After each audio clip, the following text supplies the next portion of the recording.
Hi ವೀಕ್ಷಕರೇ, air fryer cooking ಚಾನಲ್ಗೆ ಸ್ವಾಗತ. ಇವತ್ತು ನಾನು ಹೊಳೆಬೈಗಿ ಫಿಶ್ ಫ್ರೈ ಹೇಗೆ ಮಾಡೋದು ಅಂತ ತಿಳಿಸ್ತಿದ್ದೀನಿ.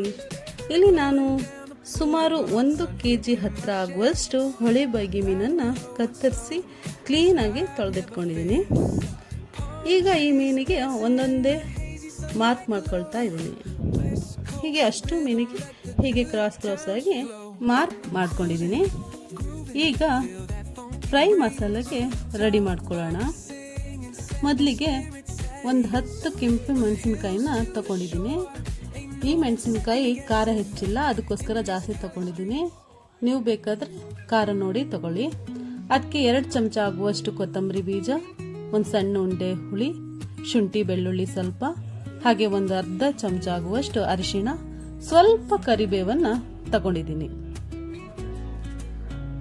ಈಗ ಒಂದು ಮಿಕ್ಸಿ ಜಾರಿಗೆ ಈ ಮಾಡಿಟ್ಕೊಂಡಿರುವಂತಹ ಮಸಾಲವನ್ನು ಹಾಕ್ಕೊಳ್ಬೇಕು. ಹಾಗೆ ನಾನಿಲ್ಲಿ 1 ಚಮಚ ಆಗೋಷ್ಟು ಉಪ್ಪನ್ನು ಸೇರಿಸಿದ್ದೀನಿ. ಉಪ್ಪು ಬೇಕಾದರೆ ರುಚಿ ನೋಡಿ ಮತ್ತೆ ಬೇಕಾದರೆ ಹಾಕ್ಕೊಳ್ಬೋದು. ಸ್ವಲ್ಪ ನೀರು ಹಾಕಿ ಮಿಕ್ಸಿ ಮಾಡ್ಕೊಳ್ಳಿ. ಜಾಸ್ತಿ ನೀರು ಹಾಕೋಬೇಡಿ, ಬೇಕಾದರೆ ಮಾತ್ರ ಸೇರಿಸ್ಕೊಂಡ್ರೆ ಸರಿ. ಈ ಹದ ಬಂದರೆ ಸಾಕು. ಈಗ ಈ ಮಸಾಲವನ್ನು ಒಂದು ತಟ್ಟೆಗೆ ಹಾಕೊಳ್ಳಿ.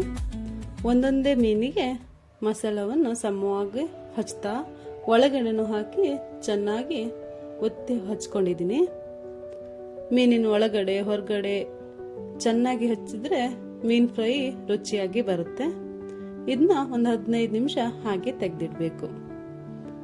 ಆಮೇಲೆ ಒಂದು ಕಾವಲಿಗೆ ಒಂದು 4 ಚಮಚ ಎಣ್ಣೆ ಹಾಕೊಂಡು ಕಾದ ಮೇಲೆ ಸ್ವಲ್ಪ ಕರಿಬೇವನ್ನು ಹಾಕಬೇಕು. ಈ ಕರಿಬೇವು ಹಾಕೋದ್ರಿಂದ ಸ್ವಲ್ಪ ಪರಿಮಳ ಚೆಂದಾಗಿ ಬರುತ್ತೆ. ಮೀನು ಫ್ರೈನೂ ಅಷ್ಟೇ ರುಚಿಯಾಗಿರುತ್ತೆ. ಹೀಗೆ ಒಂದೊಂದೇ ಮೀನನ್ನು ಕಾವಲಿಗೆ ಹಾಕ್ಕೊಂಡು ಮೇಲೆ ಸ್ವಲ್ಪ ಎಣ್ಣೆ ಹಾಕಿ ಫ್ರೈ ಮಾಡ್ಕೊಳ್ಳಿ.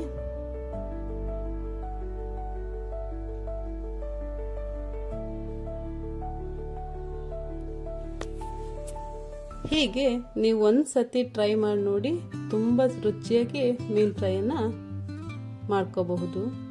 ಹೀಗೆ ಒಂದೊಂದೇ ಮೀನನ್ನು 2 ಕಡೆನೂ ಚೆನ್ನಾಗಿ ಬೇಯಿಸ್ಕೊಳ್ಬೇಕು.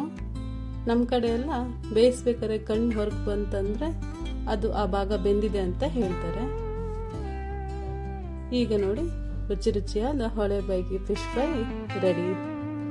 ಈ ವಿಡಿಯೋ ನಿಮಗೆ ಇಷ್ಟವಾದಲ್ಲಿ ಒಂದು ಲೈಕ್, ಕಮೆಂಟ್ ಹಾಗೆ ಸಬ್ಸ್ಕ್ರೈಬ್ ಮಾಡಿ ನಮಗೆ ಪ್ರೋತ್ಸಾಹಿಸಿ. Thank you for watching. ಧನ್ಯವಾದಗಳು.